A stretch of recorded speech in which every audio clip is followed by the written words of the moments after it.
And now we present a pleasant diversion in which we forget the swiftly moving tempos of the present and go back to the past, recalling old scenes and songs and tranquil memories. You don't really think you'll win, do you? Things change.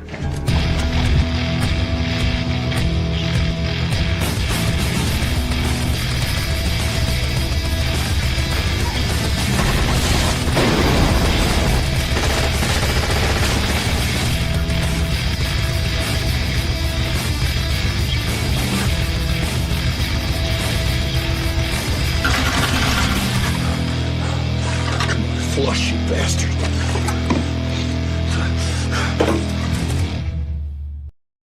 Hello, everyone. Welcome to the show. It's nice, Tyler, that we've kind of rechristened the old Beyond Retro channel, and we're going to start putting new content on here. So hello to all of you.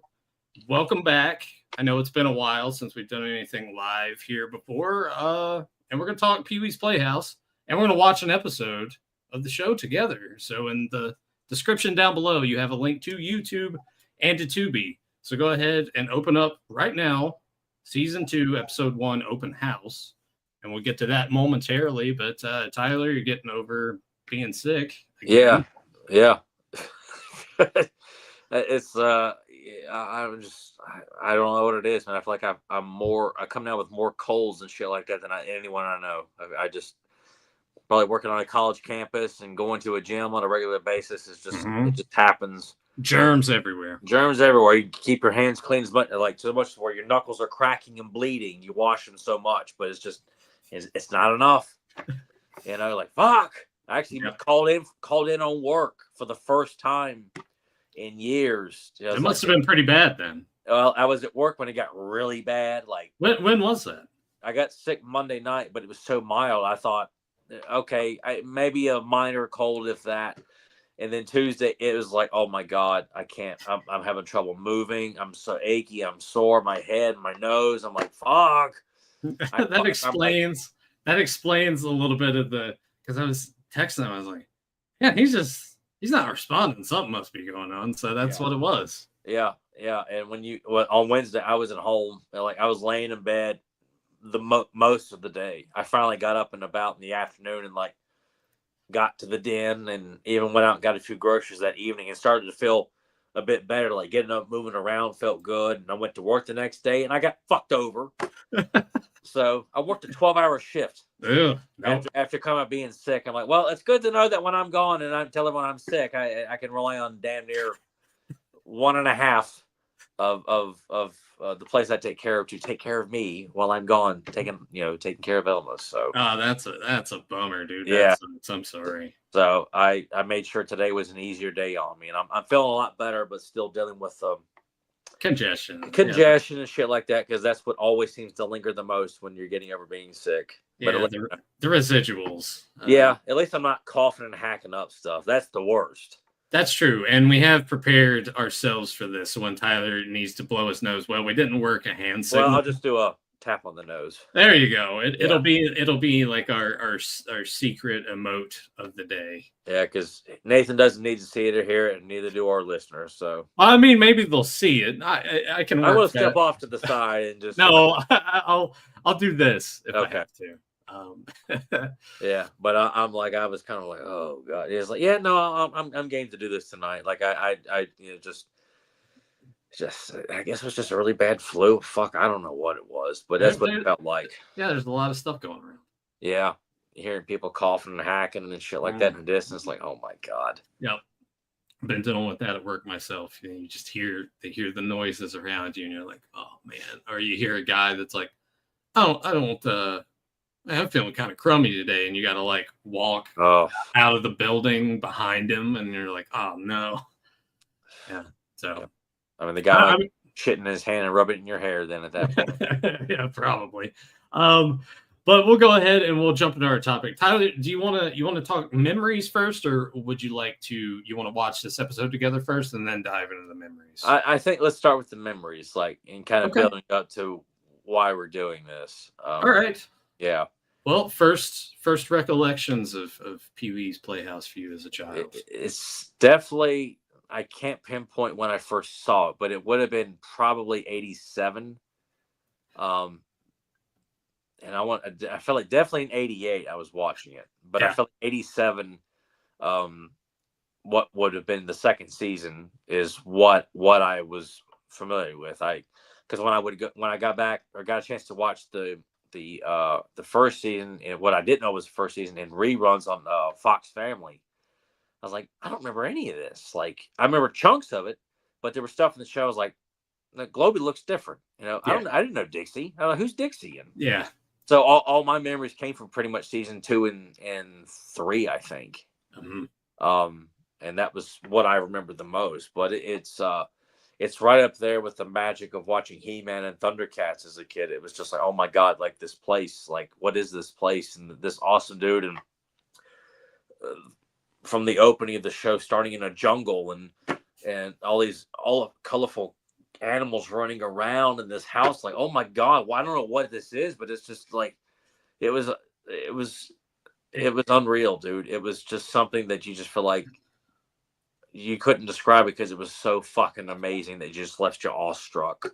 I sort of think that's the whole game plan behind the whole thing is just essentially attack all the senses within the intro. And not only that, and we'll get into this a little bit later as we're talking when we're watching the episode together. I'll probably save it for that. But much like you, 87 is probably when I started, but 88 for sure, because Christmas that year is when I got the Playhouse and figures and the talking Pee-wee and the bigger cherry and everything. So that 88 for sure. I'm getting a little bit of an echo there, but 88 for sure. Oh, it's like getting worse. Reruns in terms of that, I don't really remember catching them on reruns. It was more the Saturday morning time slot. That's what it was for me for its initial run. And then in my mind, I was led to believe the show was canceled after he got arrested. Because I remember my babysitter showed me his mugshot in the paper and said he had his wiener out, or it was a very childlike description of what he had done. I'm like, oh my God. And, and I just thought, oh, I guess that means no more Pee-wee. And I don't know at that time I've never bothered to go back and look, but when that happened, I don't know if that led to directly the cancellation of the show. I've never bothered to check. So anyone who does know, it's not that I'm like misinformed. Like, no, I just never bothered to check because it just didn't feel like I needed to stop and say, is that the reason why? Because if you watch the documentary, they decided to kind of end it after 5 seasons. And but I think when we were in high school, when the Fox Family Network started, they started playing reruns of Pee-wee and Real Ghostbusters.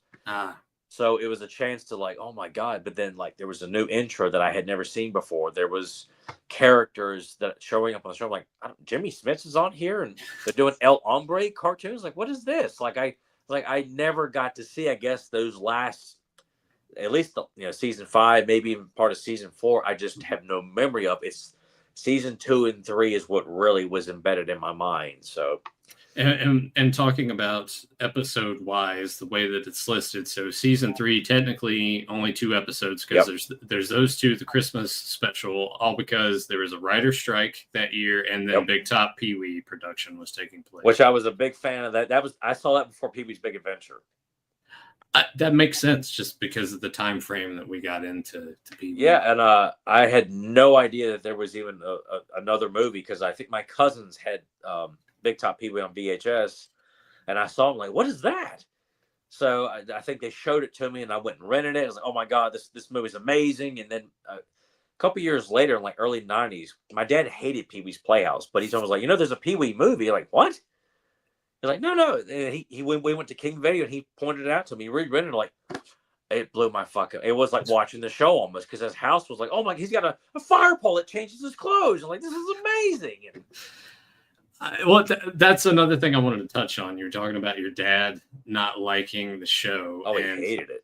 I meant to talk to my parents today and see what they thought about it, because part of me wants to say they were much like your dad, that it was just, and I understand, like, I totally get it, just from you're a grown adult and your kid's sitting in front of the television watching this, and what is this? Are you just going to rot your brain kind of stuff? It's much like, I think if I had a kid now and I would see some of the stuff that's out there, and because that's the whole thing with that age range that you're trying to reach. It's like, blah, blah, blah, blah, blah, blah. So I understand it, but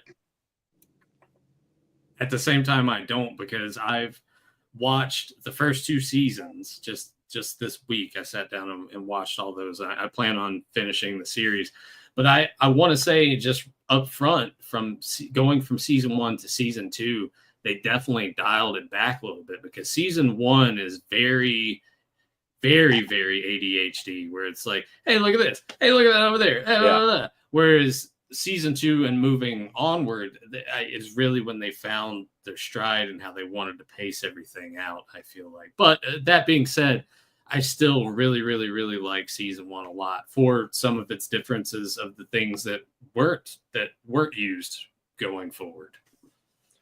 I know my mom, I don't know if she's always spoke fondly of it, but I don't think she ever said she was like a fan of the show.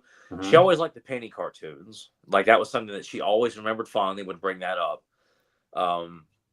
But she never had any gripes about me watching the show as much as I did, or because my little brother, he got into it because he got some of the toys. Mm-hmm. I had a color form set and stick-on tattoos of Pee-wee. That was about the extent of the merchandise. I never got to have the toys. Like, even though my brother picked out one set of toys, I never got to have Pee-wee in the scooter. I never saw the Playhouse, so it wasn't until I met you. Really? I knew it existed because I would read it in Price Guys, like Lee's Toy Review. It'd have like the list of all the toys and how much they're worth, and there was a Pee-wee House playset. Like, oh, there's a playset. Like, I gotta know what this looks like. And like, when I saw pictures of it, like, oh my God. And then when you told me you had it, it was just like, oh my God, I couldn't believe it. I never knew anybody who had any of the toys, let alone the playset and all of them. So that was a real treat to me when you told me that. Let's go ahead and just let's go ahead and dive into this a little bit. Unfortunately, for whatever reason, and I even asked my parents today, why didn't you keep this box? And they were like, we have no idea. Because they kept all the turtle stuff. They kept everything else. But Pee-wee, for whatever reason, I have a theory. I think it's because this doubles essentially as like a carrying case. Oh, you fold it up and you can just keep all the contents, all the figures and everything inside. So I maybe see the picture down there. Yeah, the kid has it, as a carrying case. Yeah. So I think that may have been the biggest catalyst for not keeping the box. Because, like, well, we don't need it if you can just carry it around like that and everything can be. But yeah, at the same time, that makes no sense. Yeah, they should. They kept the Batcave box, all the various turtle boxes. Like, yeah, look at that. Was $40. Now it's $9.90. That just fold out play set, which essentially was just cardboard. $40 back in the 80s. Like, that was not cheap. Yeah, it's just cardboard and encased in like this harder. Yeah, it's just encased in like a little plastic sleeve. Yeah. But it has got all the essential details. On the back there, Billy Baloney, Terry. So Billy Baloney and Terry. These are the only 2 things that I don't own. So probably need to go ahead and get those at some point, just so I can be like, you know what, I have a complete Matchbox Pee-wee collection. Yeah. I've looked them up, and I've wanted to set some up with some of my Muppet Babies from McDonald's, because that was the lineup in Saturday mornings. It was Muppet Babies and Pee-wee's Playhouse. Why haven't you gotten any of these? It's just like I'd get sidetracked, or I'd look and I'm like, okay, I can't pull the trigger right now, or I look like, that's okay, I can afford that. I'm going to wait a little bit. And I mean, honestly, they're still not out of range. There's some lots for like $50. Mm-hmm. Like you can get Pee-wee in the scooter with like Globey and, a random like Zombie or something like that. Excuse me. It's just a matter of like making sure that if I pull the trigger right now, No, like the bills are coming up. It's just the same problem that you and I run into from time. Well, maybe more than you, me more than you, but I wanted to make a point of this too. So with the Pee-wee's Playhouse playset, you just get the scooter. So they also had a figure that came with the scooter and the helmet. oh So I actually need to get that because I don't have the helmet. yeah, that's and that was another key component from season 1 that was rectified in season 2. Like he does not wear a helmet on the scooter in season 1. Yeah, and the helmet is badass. And I Oh, already it's decided iconic. if I get it, what I'm going to do is I'll probably display the Pee-wee that I have here. I'll probably put him on Sherry or something, and then I'll take the other Pee-wee with the scooter and the helmet and move him over here because he's getting ready to ride out. Yeah, and I love how the secret door can open up and it's got. Yeah. Oh my god, it's just So ugh. it's even though, because when you go here and you look, like this is what you get pretty much, right? And Yeah. I love the fact And that was not all of them. Like Ricardo was part of the lineup. oh yeah, that's true. That's And true. Reba the mail lady. Reba the made it mail in. lady. Yeah. Yeah. So there were a few other additions to the toys. But it's a pretty solid collection. Like all the essentials are there, you know, like the Puppet Land Band, Globey, and other characters that, you know, aren't toys. They're part of the play set. You know, like Clocky, the fridge, Yeah. you know, Clocky. you've got Flory. I think Flory's in there. Yeah. Flory's in there. He's just he's embedded in the I got a picture of him. Okay. That'll be coming up. But yeah, you have Reba the Mail Lady, which the pictures that I got from the website, he didn't have the skirt for Reba, so he like made his own. I was like, well, I got the skirt. So yeah, that's cool. yeah, and then of course we have the television. Yeah. That King of Cartoons gives in season 2, because that is also another difference that we'll talk about when we start watching the episode here. Yeah, and the fridge, the awesome fridge with the animated food. Yeah, which those the doors do pop open and you can see everything and the contents. Yeah, the flowers in the flower bed. Yeah, you know, like by the window, like you know, that to announce King of Cartoons showing up, and oh yeah, and the Countess is over there at her usual doorway. Yeah, you know, the ants by the wall. It's it's just fucking magical, dude.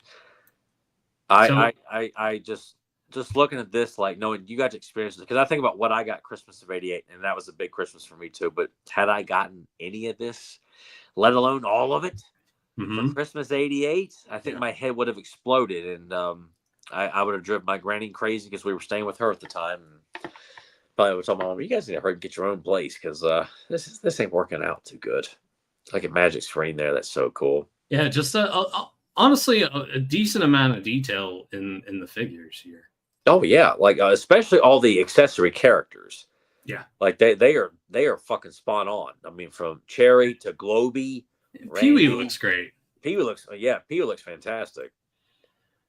I forgot to actually save the photos of, because I have a couple pictures from Christmas here that you can actually see the Pee-wee's Playhouse box and me sitting beside of it and everything. So I'll go ahead. Yeah, I got those saved, so we can show those off. Miss Yvonne here with her hair. So one of my fondest memories is my great-grandfather, when we would go and visit him and my great-grandmother. Actually, who I had mentioned when we were talking about the like 80% Cherokee and everything. Oh, yes. Yeah, my great-grandmother. So my great-grandfather, Army veteran in World War II, like a really hard ass, like mean to his kids at the time. Like, boy. Yeah, checks all those boxes, right? Starts having great grandkids, and I would take my Pee-wee figures. I think pretty much just Pee-wee and Miss Yvonne. So I would take them over there, and my great grandfather, just to kind of give you an idea to go into the rest of the story. When he was overseas in World War II, he had salt and pepper shakers, and they were topless women. So when I would take these figures over there, he would take Miss Yvonne and like lift up and look under her skirt and everything. And I was like, "What are you doing?" It's just so a little weird, but I thought he was going to tell you, like, "What are you doing playing with dolls, boy?" No. No, he never said anything like that, which is Wow. kind of surprising given how he Yeah, the treated rooted his- hair. I figured he's gonna automatically think you're playing with girl toys. And I never had a problem with this aspect of it. I never That wouldn't have bothered me either because didn't I bother. felt like it was not a girl centric toy line, you know. So, uh, had I gotten any of the Pee Wee toys, like as long as I had Pee Wee, it wouldn't have mattered, you know, having Reba or Miss Yvonne. That looks just like William Marshall too. Yeah. So and the TV like looks awesome. Yeah, The only thing is, I wish he had a remote. Which now to think about it, I kind of want to maybe like say you might be able to when you found that well, you might be able to make that, but just knowing that you found that someone made a custom made phone booth for these toys. But that was ages ago. Oh God, man. Yeah, it was ages ago.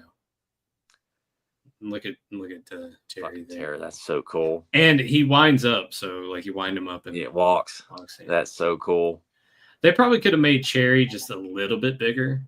Yeah, I guess they making her that small because I don't remember how much the toys were. If they were like around the $5 range, or there's Reba. That I don't know because essentially Christmas it was the Playhouse, and I think pretty much all the figures. There may have been a couple missing, but I think I got everything all at once here. So I don't, but I think $3.99, probably $4.99. Yeah, is probably were the gifts from Santa were like they were setting out like unpackaged, or was it stuff that your parents, mom and dad, and so in the photo, which I'll show after we go through this, the Playhouse is not wrapped. But I think the other figures were wrapped, so maybe Santa brought the Playhouse and they had the figures. Okay, I'm not sure. Because with us, anything from Santa was left unwrapped and just right there, boom, when you walk there to the tree, there they are. You know, anything from Mom and Dad was always wrapped up, so it was the immediate sensation. Like, oh my God, look what's here! Yeah. Oh, I love the puppets there. Yeah, they look great. They do look great. Yeah. Matchbox did a hell of a job on this toy line. Yeah, and I mean, look at Globey. Globey was one of the most impressive ones because that him and Randy were the two that my brother picked out, and I was always impressed by Globey. I loved how he looked. The guy just did this for fun. Okay, I was like, I'm like a knucklehead. I'm like, that's pretty cool. That is awesome. Yeah, it's like you could just print that out and just like tape it if you wanted to. God, man, there's so much you could add, like the door salesman. Yeah, you know, which I forgot to get a photo of him, but the salesman is one of the characters from season 1 that didn't make it into further seasons, or at least season 2, as far as I've rewatched. And I like that character. I like the horror music that plays, and the gag, and especially how that last. I think it is the last episode of season 1. He shows up and Pee Wee's like, "Oh wait, what do you? What is the offer?" And it ends up being a piece of foil for his foil ball. Which I thought about doing that too, just taking some aluminum foil and making a big ball and just putting it with the Playhouse. Well, when you do that, you got to put the rubber band ball in there. Yeah, I was going to do that too. Yeah. Like, and I love like the TP Indian stuff that he's got over there, you know, which is kind of hitting like the bathroom, like it's not the full bedroom, but it's alluding to that. Like the bunk bed is like, I guess you could say, kind of there's glory, yeah. And the fish tank, yep, which is also lenticular. So when you move like the fish are moving. Oh, that's awesome. It's so cool. It's like even though there weren't figures of these things, they thought about that stuff to make sure that it was there and kind of did something. It made sense because a lot of the stuff was attached to the house. So if you can't actually have a toy of it, just draw them on there, and the kids can pretend to like talk to Clocky. Hey, Clocky, what time is it? You know, Mr. Window. And it's a shame, you know, there's no way to have worked Mr. Kite into the set, you know, which, you know, it's unless he was like on a, I don't know, something that was a kind of stick up, you know, like a, I don't know how you could do it, but I mean, I guess you could finagle something to make a display, which something I should think about. I really like Conky. Conky, I've been eyeballing for a while now. I'm like, man, that is one like I so desperately want to just have on display. Also, another wind up, which is cool. I will say for because I'm going to give you time to. I came up with like a question for you Okay. regarding this show, is that you can pick one character who lives inside the house, one accessory from the house, and one person who visits the house. You know, Oh boy. just have time to think about that. I just wanted to Okay. throw it out to you in advance because I'm like, because when I watched this, as a kid, like everything was amazing. As an adult, like God, this show's so fucking brilliant. Like I love that character. I love that character too. And like, oh, like when they come to visit, like who, like of those, like what part of the house would you want to always have? What living character in the house would you want to always have? And who would you want to be a frequent visitor? So just think about that, and you can answer it as we're. I'll answer it after we watch the episode. Yeah. Yeah. So there's the flowers. The flowers there, so cool. So there's where the fridge opens up. God, and the use of stop motion animation, claymation in this Absolutely. show. That's one of my favorite things about the show, and especially season 1, because there is a lot more of that. Yeah. That unfortunately they didn't use as much of going forward, which I totally understand, because at one point I think the budget per episode was pretty expensive. It was like 6 figures per episode expensive. So I don't know if you pointed out, not to cut you off, but is the dinosaur family whole? Is that anywhere listed shown on the house? It would have to be somewhere in here, right? Because you would think that, like, even just a small. Actually, since it's going kind of to the right here, let's see if maybe there's something over on this side.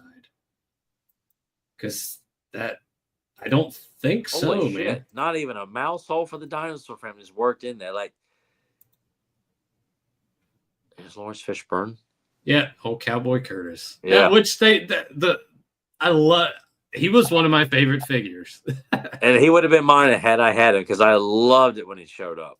Now, the bad thing about these figures is, much like Playmates Ninja Turtles, and probably there's some other lines too, but specifically this, because the Playhouse would alternate just being like packed away, put in the attic, like warmer climates, and then whatever.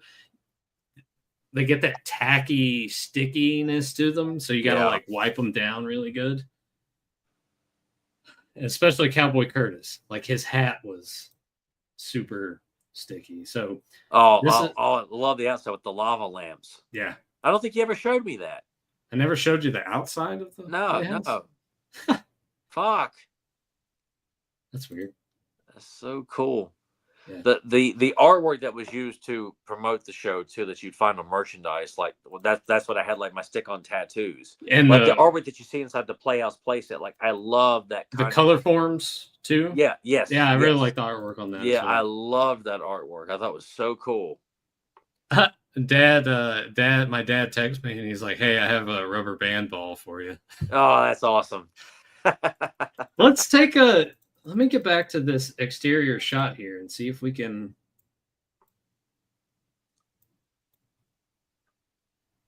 Might actually, because that wouldn't be it down there, right? No, that looks like the Puppet Land. Yeah, Puppet Land. I don't think they did, dude. Son of a bitch. So that would be the one major exclusion from the playset. It would be so cool if they, which I know Reaction did their release of the figures, which Conky looked really good, but an actual up-to-date Pee-wee's Playhouse set with figures and the most integral version of the Playhouse, what like the dinosaur family would be like these little figures that come with like this big, like a dime, that you could set off to the side of the floor. Floor comes more prominent out of the ground. So with Super 7 doing Reaction, does that mean that Super 7 currently has full licensing capabilities to do that, or do we know where those may lay if someone wanted to? Because if Super 7 wanted to do much like what they did with the Cat Lair, Thundercats, if they did a Playhouse and redid the figures and everything, maybe do it a 3 3/4 scale potentially, so it's smaller. Yeah, because or something, but paying another $60 $70 for one, like Reba the Mail Lady. Like, dude, like I want them all, but like, Yeah. you guys, you know, like Reba the Mail, it doesn't need 4 or 5 different arm attachments, like one with Right. PayPal letters, the one holding just a thing of letters in general. And I know they did a reaction of Captain Carl, which Yeah. I'm like, that's cool, but if I got him, he's not gonna fit with the rest Yeah. of these guys. So and I just think it would be a brilliant idea, and even a set that's very similar to this, just more up to date. yeah. You know, something essentially it's one big diorama set. It's not like nooks and crannies and includes like the little slide and little small staircases and stuff like that, but just a glorified version of what you got back in the 80s, just with more details. And if it meant paying $80 to $100 for it, so be it. You know, better than $500 for, you know, a Thunder tank. And a cat here. I point this out. So there's the helmet, which looks so fucking cool. fantastic. And then of course we got the couch. Yeah. Which is a brilliant little touch. So I love this playset. Oh, and no dog chair. Yeah. No dog chair. Yeah, that would be the other. Well, I mean, if we're gonna go that far, then we don't have the booth either. So all those things are missing. I mean, the booth, like Randy's sitting over there. What was supposed to be like the dining or the dining table booth. Well, I meant like the phone. Oh, the phone booth. Yeah. Phone booth. So yeah, there's a couple things that have been omitted, but maybe that was just part of it too. It's like, all right, well, we got a good chunk of this. We can't have it all. Yeah, and you know what? For what Matchbox did, they did a brilliant work. But a dog chair would have been good in this. It would have been pretty. I feel like pretty easy to make. And he could have been like exclusive just with the house. You get the scooter and a dog chair. Yeah. And everyone else, like you're gonna have to, seek out on your own and get to fill the house out. Oh man, Roger the Monster, like that would have been so fucking brilliant. Someone on Etsy sells a magnet of him. Oh, but it's just like a side profile, and I'm like, I'm kind of tempted just to get it and just set him in the Playhouse. That'd be cool, man. Yeah. Yeah. So I might do that. Would it be? Is it big? Does it look like it'd be kind of in scale with him? I need to look at the dimensions of it, but it looks pretty sizable. That I think it would work. That was an episode I started to throw out to you, but I'm like, I really like season two on because of what I love about the show really is in season 2. Yeah. But I love the Roger because that's one I've gone back and rewatched many times just for fun. Just like I like the episode and he shows up for the sleepover. The sleepover, yeah. Which I was like, holy shit, it's Roger again. This is awesome. It's a lot of fun. Well, any last thoughts on the Playhouse playset and Matchbox line? It's a beautiful line. It's not, overwhelmingly hard. I mean, I've looked at the playset. You can pay a few $100s for it, but it's not like again, it's not like trying to buy the Cat's Lair. Like a vintage Cat's Lair is you might as well sell your a kidney. Yeah.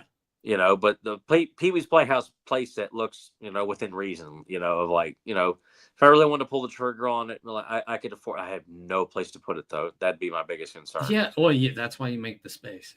Mine, unfortunately, it's on display, but it's down in the basement, and that is the biggest problem with it because it's so wide that it won't fit on the width of a shelf. It would have to be on the top shelf for sure, and there's part of me now that wants to rearrange some stuff so I can actually have it full on display. Oh, you should do that and then put your Pee-wee's Big Adventure poster like right near it. No, it's all right. So that's the other thing. I don't know where that is. What? It's packed away somewhere. It's rolled up, and I know it's in a tote that's with other rolled up posters. So I don't know if it's here or if it's in storage at my parents. But I want to find it. I need to frame that because that's an awesome simple poster, dude. And I got it for $1. Hell yeah! I remember you told me you did that. You motherfucker. That's when you can still go to flea markets and find good things. Yeah, because you got that in the first Ninja Turtles poster. Yeah, I got and Secret of the Ooze. Oh, that's right. All at the same time, all for $1 buck. And Cobra. Oh, that's right. God. Yeah.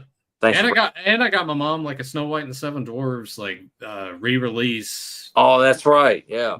The Disney, what was it? What do they call them? The Diamond VHS, whatever the fuck. Was it the ones that were released in the 80s or like the 90s? Like, I mean, it could have been either or, honestly, given the fact that I think like the Diamond Collection, which I think that was like part of the 80s when all those Disney classic cartoons were being released. Pretty sure it was that. I don't. Yeah. But yeah, I'm gonna. That's kind of the biggest thing. I know Dad's watching right now, so hey, we got a poster to find. Yep. But it'll be in a tub where it'll just be packed full of rolled posters, because I don't think it was a folded that was rolled. I'm pretty sure it was a rolled poster, so it's definitely in a tub with other rolled posters. So got to track that down. I will frame it. I promise, Tyler. Oh God, I'd love to have that poster too. I be prepared to pay, but dude, get in on this. I can't believe you don't own a single thing from this line. I know, dude. Like, it's just that I'm like, I've never just buckled down and like, okay, I've got to make this happen. Yeah, I already got the text. Okay. God. All right. Now, before I have to look up just how much Pee-wee's Pee-wee's Big Adventure poster. You should probably get a Big Top Pee-wee poster too. That would be cool. And just put them.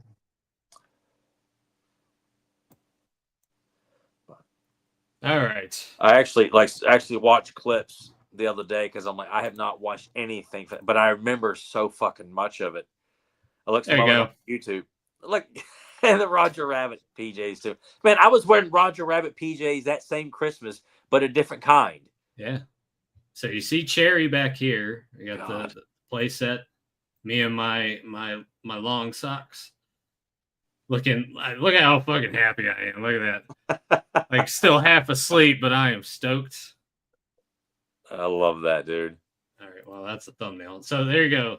I was gonna say, I see turtle stuff behind you there. Oh yeah. So man, so we both, like, I got one Ninja Turtle figure. I got Raph. That was my introduction to Turtles. So was this your introduction to Turtles also? Yeah. So we both get introduced to Turtles the same day, same year. Well, dude, if you look, there's the Turtles right there. They got you all four of them. Yep. And then is that the Cheapskate, or that's the Blimp? Yep, Turtle Blimp back here. Yep.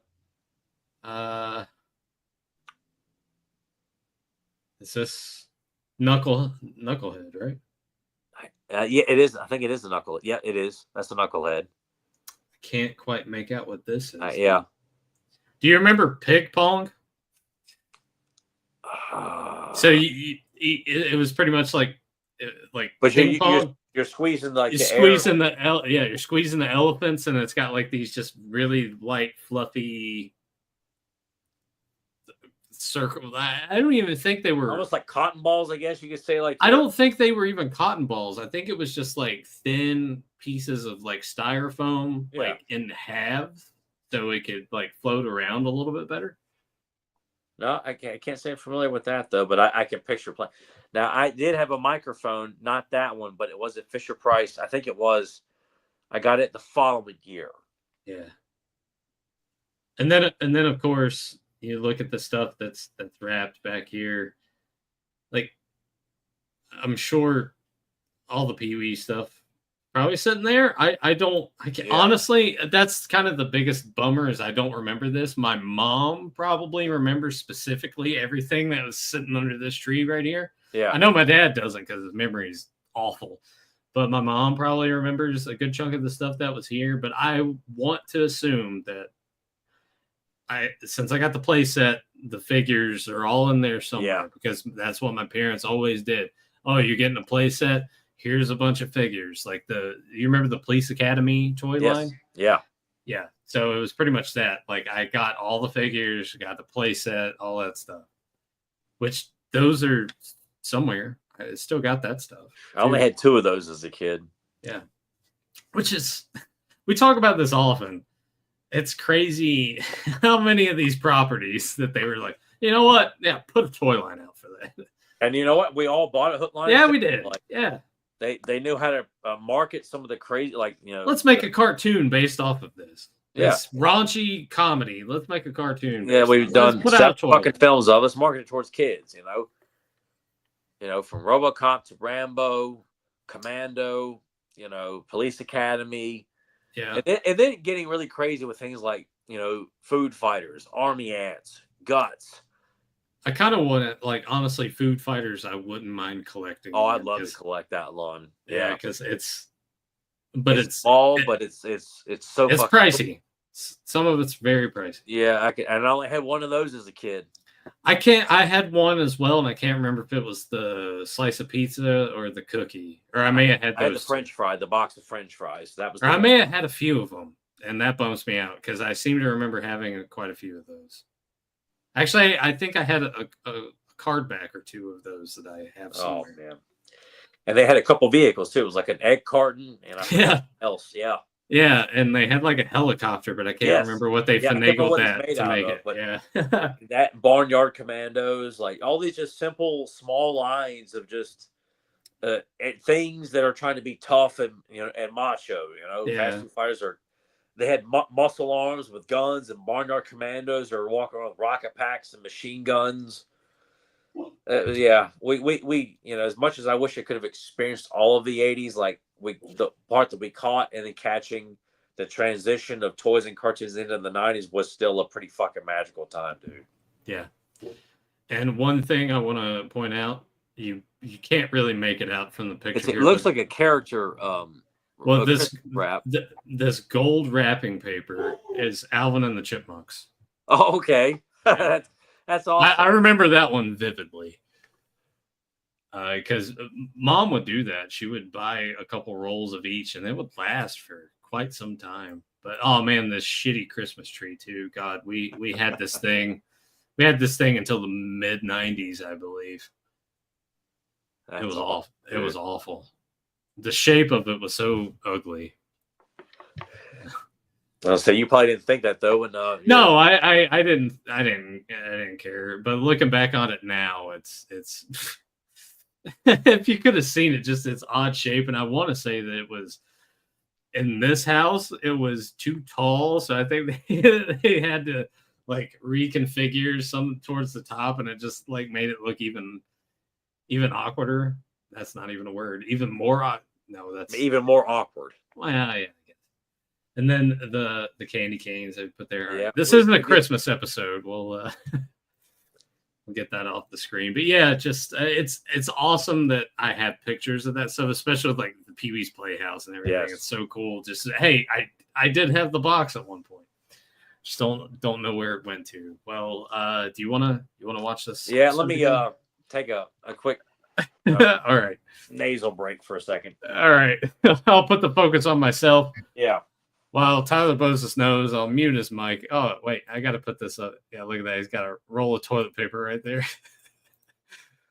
Well, while he's doing that, I think Fedmon had a question here. Nathan, are you going to try and get a replacement box? Wouldn't be a terrible idea, but I've seen the prices of them on eBay, and no thanks.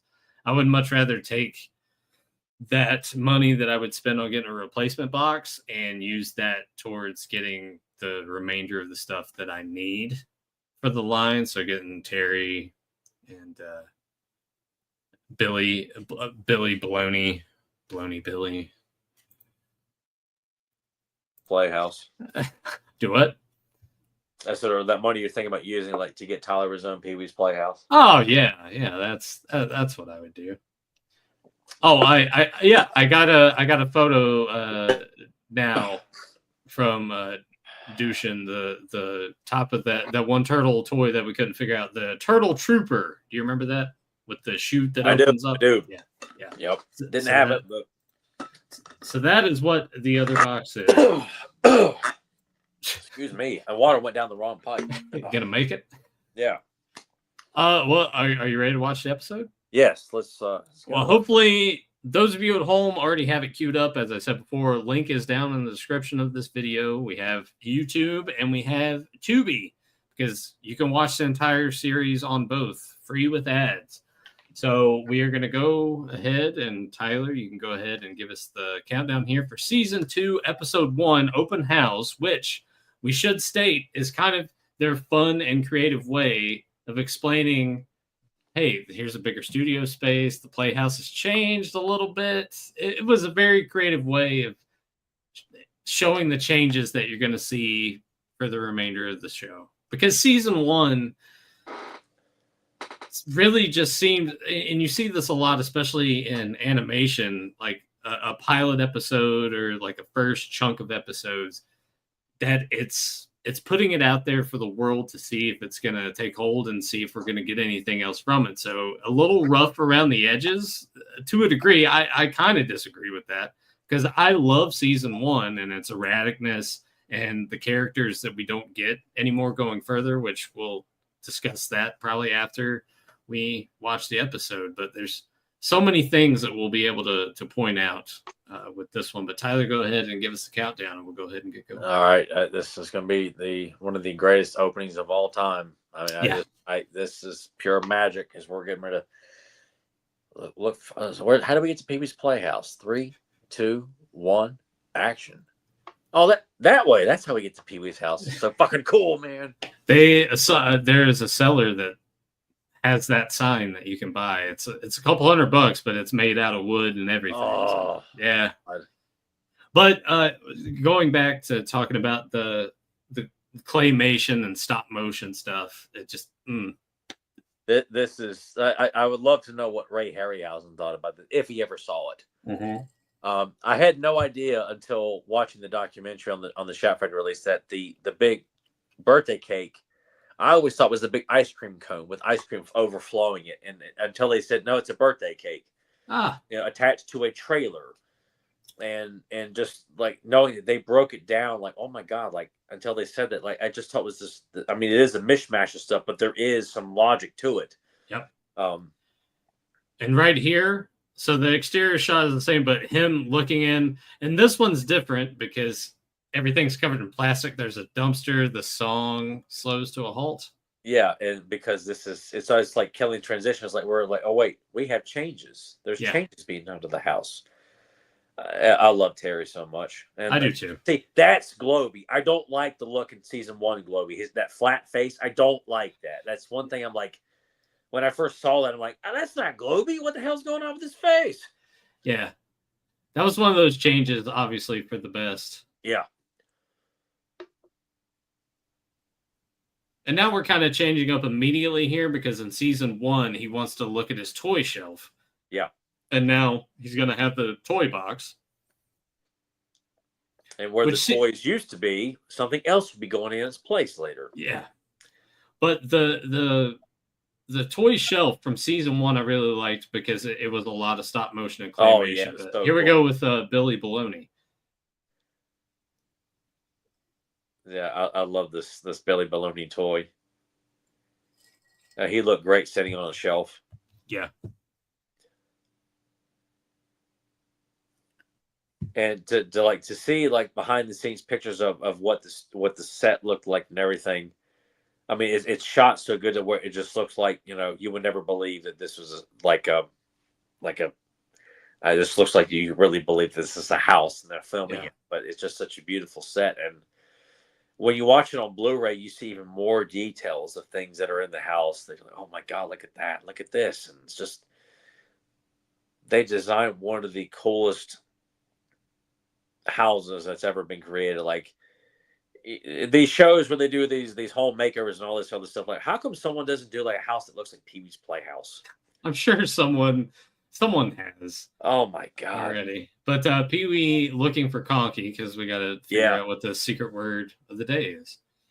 Which is, you're familiar with season 1. That is part of the opening staples. We gotta plug in Conky and get our secret word for the day. Yeah. What a great design and just.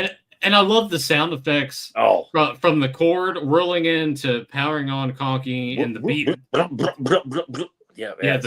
beatboxing noise. But this is Conky. This is Conky 2000, which Conky in season 2 going forward has more of the da da da da da kind of thing. Whereas in season 1, it was a little more fluent in the voice,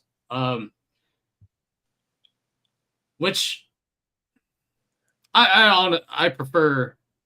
This Conky over season 1. This is full. This is my Conky. And you know what is and the genius of the show is everything. Oh, and the fish are different too. Like how they look Yeah. drastically different in season 1. I like these versions of the fish too. It's a small detail, but it's like for me, it's like no, that's the fish. But throwing in a dinosaur as a pet, and then dinosaurs the size of mice living in your house, you know, everything is alive in this fucking house. I mean, pretty much, it's almost the point like. And that was what was so fascinating too. Like it's hard to find anything that doesn't have a mind of its own. The window talk, or one of the windows talks to you. Yeah.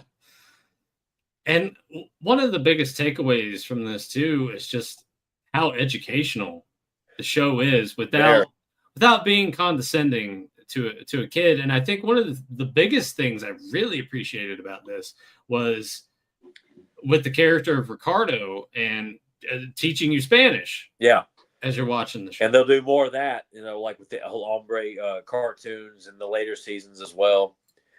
And did you think Miss Yvonne was hot as a kid? Oh yeah. Yeah, I do too. Oh yeah.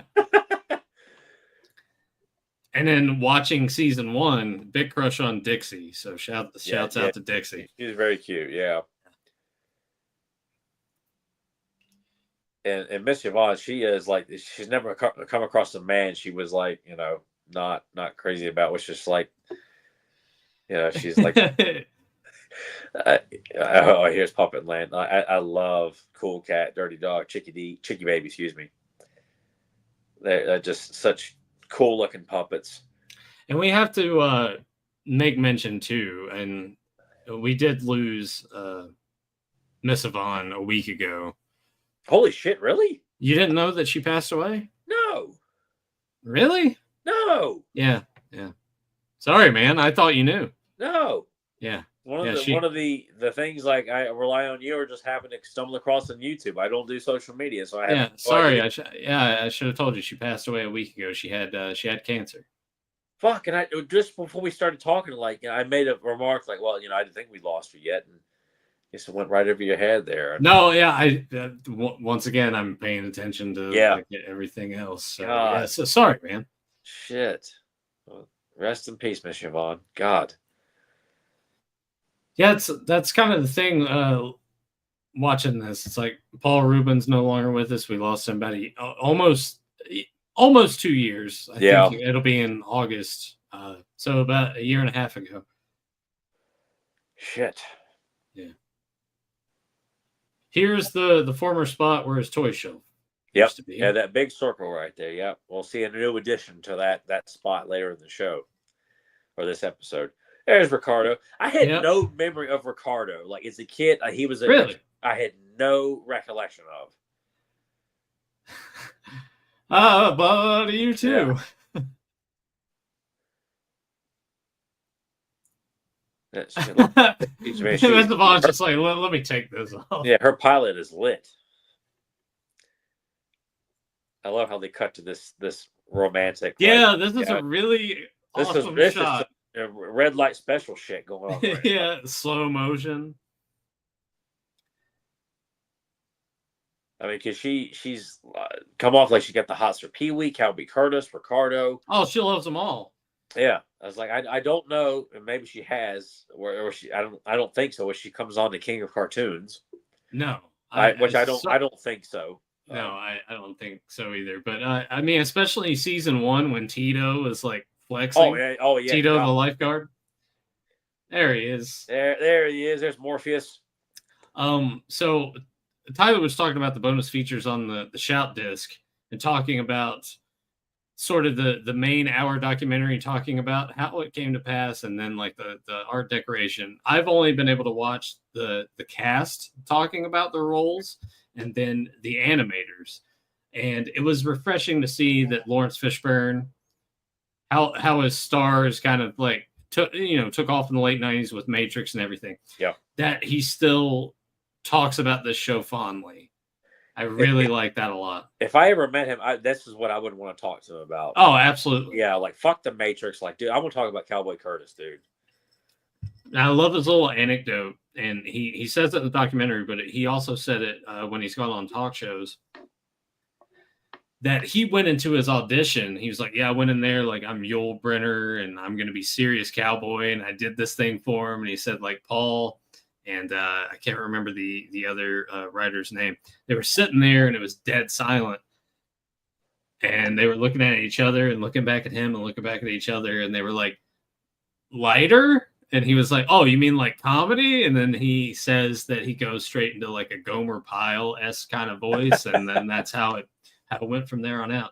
And I like this gag here, Ricardo and Cowboy Curtis moving dog chair back and forth. And he's like, just one more time. Like, this is where he started. So in watching the episodes this week, the 2 seasons worth, Emily would watch a couple episodes with me, and she's never really watched Pee-wee's Playhouse before. And she was laughing at some of these parts because it is very, it's just subtle and clever. And especially in season 2 with the sleepover episode where Miss Yvonne shows up and she's got her pajamas. She's like, oh, I'm going to change into my pajamas a little later. And Pee-wee was like, well, can I watch Secret Word of the Day? I'm like, all right, a little provocative. And then Cowboy Curtis shows up and he's like, well, I don't have any pajamas. I usually sleep in the nude. I was like, all right. Yeah, they do throw in a lot of like, sexual subtext in the show. And they admit like they knew what they were doing and wanted to do it. Yeah, and because that plays into originally the Playhouse with it, how it got its start was it was adult. It's an adult show, making fun of children's program or children's like TV shows and stuff like that. So I remember seeing that to rent and like, this isn't the show. And I was like, I never rented it because I was like, this isn't the show. I love how Pee-wee tricks everybody into like helping to do stuff.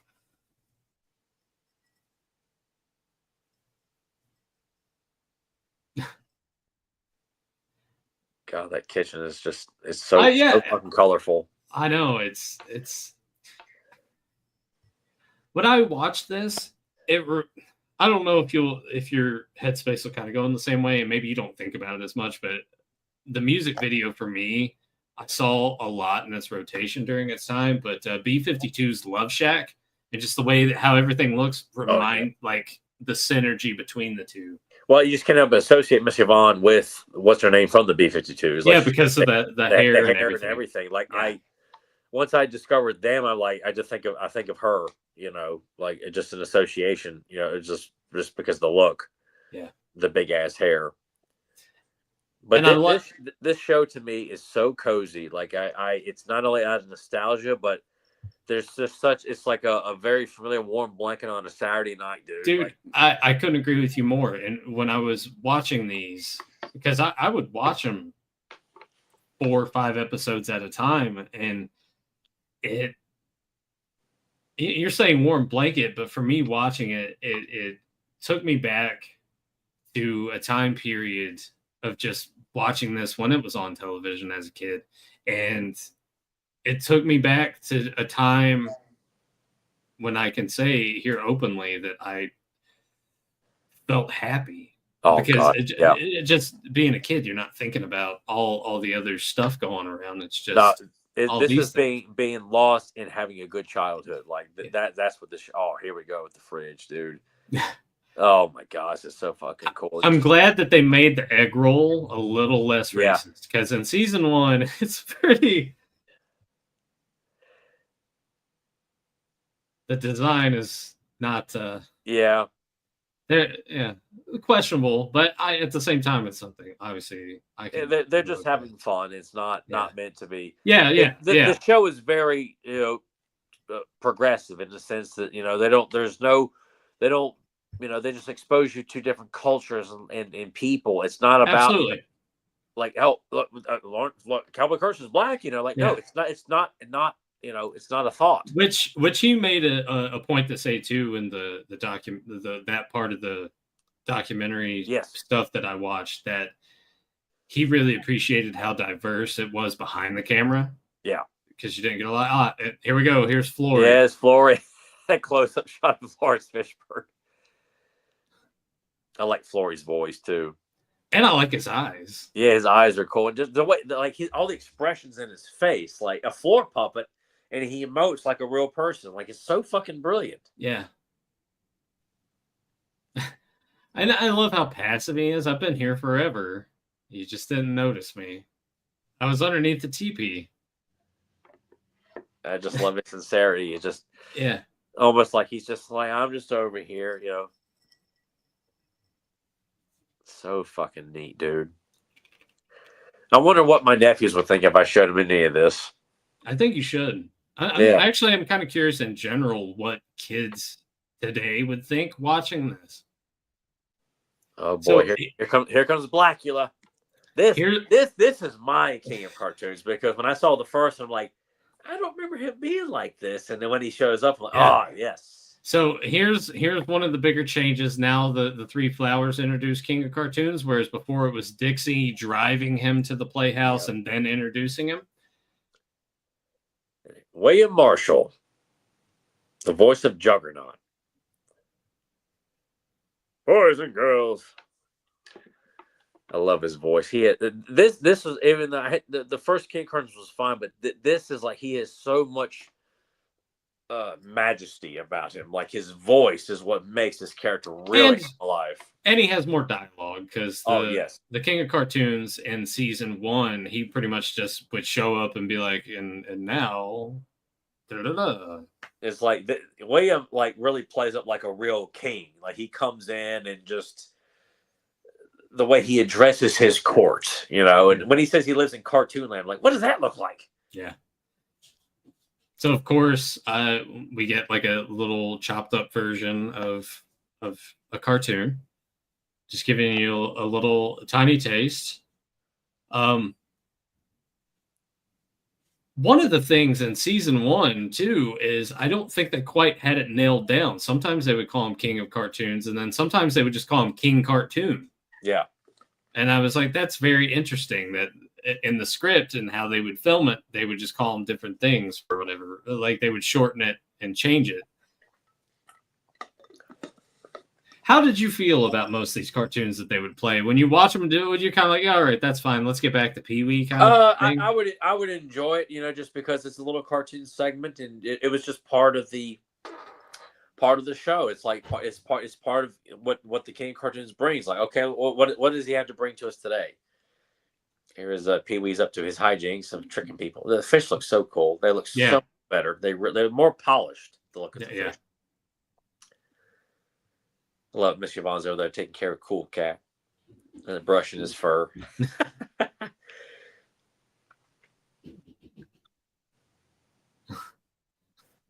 If only it was that easy to trick people into cleaning for you. But then again, too, if I was asked to go house clean in the Playhouse, I don't think you'd have trouble getting me to clean anything in there, because I think I'd be fighting to clean the fish tank too. Because I was always fast in my fish tanks when I was real little. I mean, they're still fun to this day. It's just a lot of work. Yeah, I'm like, and that was a good thing. Like, when we finally got a fish tank, I'm like, yeah, this is not. I'd rather just look at someone else. There's Reba. She was another staple that I remember vividly from the show. Like, her, Cowboy Curtis and Miss Yvonne and the King of Cartoons, they were the ones I remembered the most. And she said it herself, and I feel like it's more a season 1 basis of her character, but I enjoyed that aspect of her where she is more of the straight person compared to everyone else's zaniness. But you get a lot more of that in season 1 where she's looking around, she's like, and at this point now she's really warmed up to being in the Playhouse. It's become like she's accustomed to it. It's no longer which makes you think like the post office she works at, like outside of like this area, and that, you know, Mrs. Renee, who we would be in. Oh, there's Clocky. Yeah. Did you know that the company Kid Robot made clock? Yes. Yeah. Oh, it's not full size. It's a little bit smaller. It's not quite as big as that, but I thought about getting one. I like to have that too. I love how he speaks like he's got a severe like a list. Yeah, I didn't know that. That's where it turns out that's where I got my Forest server from. Oh.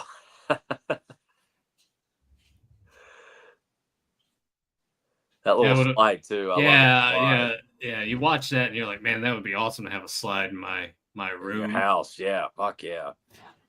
And then, like, later episodes when he's at the dining room booth, there's like a water fountain like right behind him at the dining room table. It's like, God, this is heaven on earth. It's a penny cartoon. These penny cartoons are great because basically what they did is they went and just asked a bunch of school-age kids to just like babble on about whatever, and they would just take certain things and work it into the show. And I love it. It's so fucking brilliant. It's so random, and some of them are dark. Give me a moment here, dude. All right. I was gonna blow his nose. There we go. Yeah, look at that. Look at the boogers.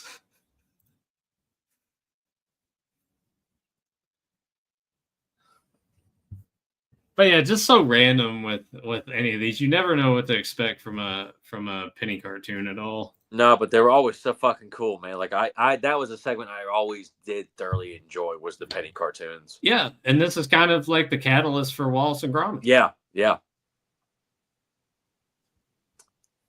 And God, like to be able to stop and just look at all the toys that Pee Wee's got, like you never get to see too much focus. A lot of generic looking toys, but you never know what's kind of hidden in the background there. Yeah. And now we're going from the ball of foil to rubber band ball. Yep. Another one of the changes that were made.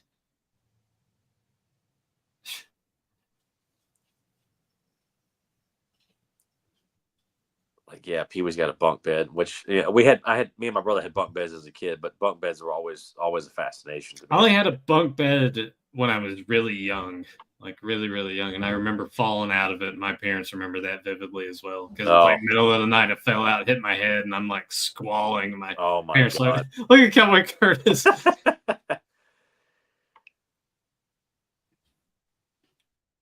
I just like seeing like the atmosphere, like Globey sitting there hanging out with Miss Yvonne, and Conky's right over there too. Like, yeah. And how they move are like Magic Screen just moves around so effortlessly. And yeah.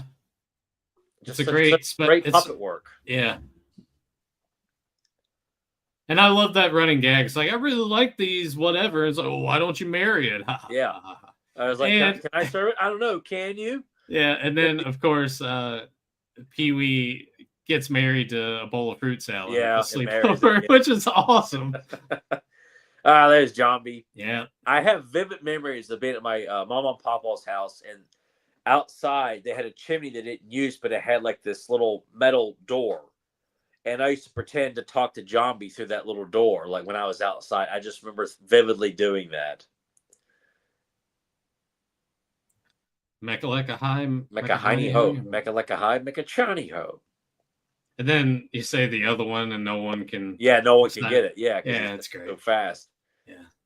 The actor who plays John B, he's in UHF, and he was also in a few episodes of Seinfeld, also. But yeah. I thought you might recognize him from UHF. Yeah, and he passed away in 2021. Fuck. You didn't know he passed away either? No. Man, sorry. This is just a shitty night here. Sorry.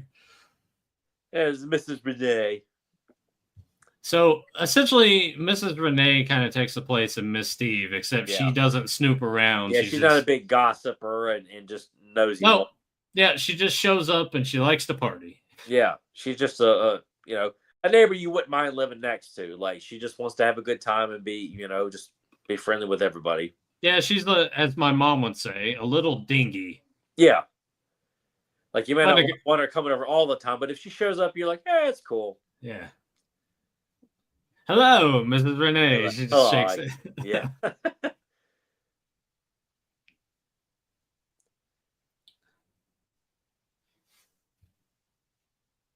So we didn't get as much of it in this episode. We got a little bit of Ricardo speaking Spanish, but we get more Spanish stuff. We get more Magic Screen informing you about everything. There's actually an episode in season 2 where it's reproduction within animals and like the miracle of life and all this stuff. Yeah. Which a funny thing because King of Cartoons comes over with the Queen and his son. Yes. And they're like, oh, where did the baby come from? The stork bringer? It's like, no. Well, what about no, not exactly. And because the whole thing is about plants and everything, it's like a seed, and like King Cartoon's like, yeah, something like that. Yeah. Like You're like, I fucked her really good, Pee Wee. Yeah. There's that awesome helmet. Yeah, maybe today you can redecorate your house. Yeah. Yeah, I definitely would be game for us to pick another few more episodes, maybe even the Christmas special for our Christmas time. Yeah. I was already going to suggest Christmas time we do the Christmas. Yeah. Or we can do one of those Christmas in July things. Just watch it in July. Yeah. There's credits, dude. Oh, the credits. Let me tell you, I love the music. It's sad because I seriously like, oh my god, it's over. Like, I'm like, this was like when He-Man would go off. Like I'm like these end credits make me sad because Pee Wee's leaving me right now. Like I didn't sit there and cry. It was just like, it sucks. Yeah, and for me, it's like, well, you got to wait till next Saturday. Yep. It's like Muppet Babies are. Oh, I love it. Yeah. Yeah, so fucking cool, man. Brilliant, absolutely brilliant. Yeah, it's God. I mean, even though we talked about, and we're going to talk a little more here and show off some of the characters from season 1 that didn't translate into further seasons. Season 1, for as I say, rough around the edges, but I still love it. I still love it too. Yeah, trying to figure out what we're doing with the show. I love how they scaled back how Pee-wee emotes and reacts, because it is in season 1, I think, a little too much at times. So I'm glad that they do pull him back, and I love how they implement more of the educational stuff, because it is a lot of fun even just sitting there. It's like, oh, okay, well, how are they going to show this and present this to a kid who's watching for the first time? Or just when Pee-wee's in the kitchen, it's like, oh, well, we're gonna make this and we're gonna do this. Make sure you get parents' permission and make sure they're there supervising and everything. So it follows the formula, and I think what makes a good kids live action television show. And I'll even throw Barney in there, for as annoying as it. No, because of the repetitive nature. We follow a routine. We're introduced. Here's Pee-wee, Conky. What's the word of the day? Here's an activity. Here's like our main thing going on. Here's an educational bit. We're going to do magic screen stuff, doing something within magic screen. Yeah. It follows a repetitive nature, and you can recycle through parts of that enough. It's a formula that works for every episode, but you can play with the formula. Yes. Because they'll switch up, like a penny cartoon may play at the beginning of the show as opposed to near the end of the show. Or it'll play in the middle, or King of Cartoons will show up at the beginning, or in the middle, or more further towards the end. It was a great way of shaking things up. And sometimes Miss Yvonne wasn't show up. Sometimes Cowboy Curtis doesn't show up. Yeah. Sometimes it's more based why wasn't I invited? Like nobody other than Reba shows up, but everything else revolves around who was invited, because they're at the party. Yeah, I assume that Cowboy Curtis, Ricardo, they all got, but they're not mentioned. But you have to, like, Mrs. Renee stops because she's on her way to the party. Yeah, but it's that was another episode I thought about doing, because I like when he talks to the advice lady, that puppet. Yeah, I just think it's just a fun little puppet. And something I really wanted to pick an episode that either showcased a lot of the main cast or the main features of the house. It was a hard act to follow or balance, because we don't get to see the dinosaur family in this episode. Mm-hmm. We don't get to see, I'm drawing a blank here. I just felt like there's certain things that Mr. Kite's not featured in the show. Just there's things that, not every episode has got everything featured. Yeah. Like this is Floyd's first appearance, but most of the time you just see him. He happens to be, his eyes are moving around the background, and there's no dialogue. He's just you see him moving. You see him. He's just kind of watching, observing what Pee-wee's doing. Absolutely. Yeah. Yeah. What was the question that you posed? Oh yeah. Again? Okay, you can pick one of Pee-wee's neighbors, one of the items that lives in the house, like an inanimate object or an object that can talk or whatever, but something that is part of the house, whether it's a chair, a piece of equipment, like a household appliance, and then someone who lives in the house. Like you could be Cool Cat, Conky, Terry, Randy, Globy. And then any appliance like the refrigerator, Cherry, dog chair, the fish tank, the phone booth. That's tough, because I honestly, I think I can safely say I don't think there's a single character in the show that I'm like, ugh, every time they're on the screen. Me neither. But all I'm asking is, like, what is like one you're like, oh my god, this would be so cool to own this piece of furniture that's in the house that could either talk to me or do cool things or have. Well, all right. If I'm going furniture wise, I got to go with Cherry. Okay. Even though that's still tough because the dog chair is cool. Yeah, dog chair is very cool. But I got to go with Cherry because after a long hard day at work or something, Cherry would be like, "Oh, hey, sorry you had a bad day." And she can give you a massage, like she can give you a massage, like all-purpose chair. Yeah. Boy, character wise, like neighbor wise, it's tough because Miss Yvonne is like really hot. Yeah. I mean, she is the most beautiful woman of Puppet Land. And you don't have to ask her to come over. She just comes over. Yeah. But at the same time, like Cowboy Curtis is a lot of fun to hang out with. Yeah. And then also too, like I could learn a different language from Ricardo. Yep. But if I'm having to pick between the two, it's either Miss Yvonne or Cowboy Curtis. So Cowboy Curtis sleeps in the nude, but if he comes to hang out, he likes to sleep outside, so that wouldn't be a problem. Yeah, you don't have to worry about that, just as long as you know there's nobody's coming over late at night. What the hell? Oh man, that's tough. I'd probably have to go Miss Yvonne though, just because. Okay, but then it'd be Cowboy Curtis. Okay, all right. Then what character who lives inside the house? God, I mean Terry's cool because he's like a dog. You can play fetch with him. Conky's awesome because it's a robot that has a magic word of the day, which kind of is the catalyst that holds everything together. Randy's okay. He's pretty funny. He's an asshole though. Like I don't want. Yeah, he is, but he's funny. So I think like him and I would get along. Yeah, you two definitely would get along. Globy's fun too, man. Yeah, Globy. I just feel like they all bring so much to the show. That's why that's the challenge of this. There's no weak link on this show. I mean, there's really not. No. Damn it! I'll probably have to go with either Terry or Conky. I think. Maybe. Okay.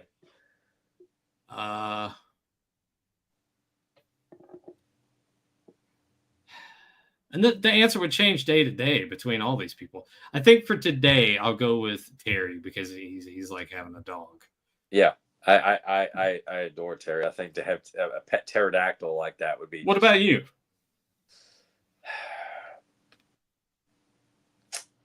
I think for an item like a piece of furniture / household appliance in the house, having that fridge where you open it up and all this. It's just entertaining all the time, no matter what. And then I feel like, though, is everything I put in this fridge going to start to come to life? I'm like, oh, fuck. How am I going to eat? And then would you feel bad? Yeah, because I'm like, everything I put in here, if it's just going to come to life, like, I can't eat anything I put in this fridge. Right. So now that I think about that, I'm like, I couldn't do that because I thought it'd be so cool to open up and just see like the ham and the fries. And well, I think about what I would put in my fridge. Like it'd be pretty minimal. Turkey and yogurt and bottles of water. Like, well, there you go. Yeah, you got a sad fridge. So I wouldn't go with that. Yeah, I can't do that. So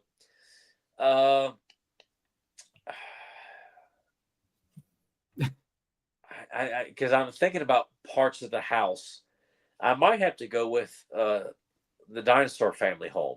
Okay. Because I just love the idea of looking in that mouse hole and that you look through their house, there's a whole nother world. Yeah, which they couldn't show because it wasn't in the budget. But still, it's just like, that is so fucking cool. But Cherry is, but then I'm like, God, like the window to talk to. Yeah.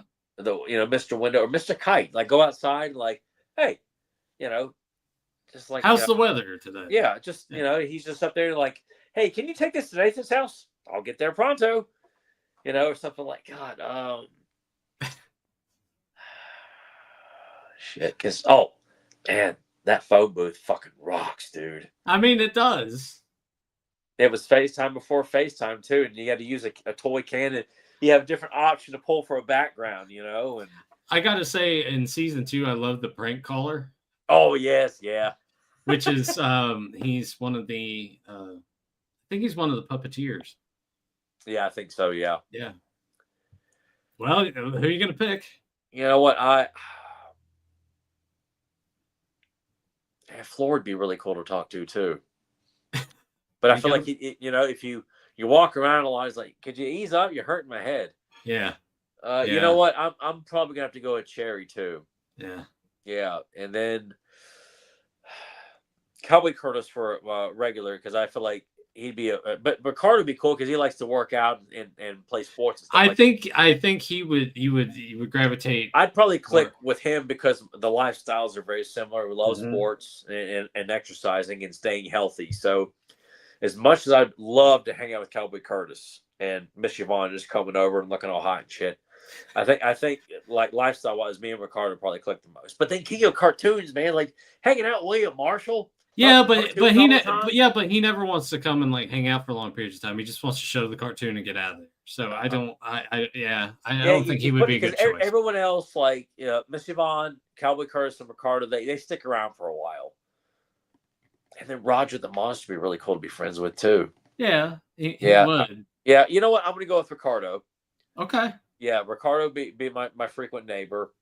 That way, when you're really bad at baseball, he's like, "But Tyler, there's plenty of other sports." Yeah, it's like, you know what? Yeah, how about basketball? I'm like, yeah, we're gonna play basketball. I was like, well, I haven't played in like 20 years. I suck at that too, but I like to watch it. That's all right. You can play golf or we can play putt or play soccer or yeah, there you go. Yeah, it'd be well. Plus, I got working out too. That I know I can do. Yeah.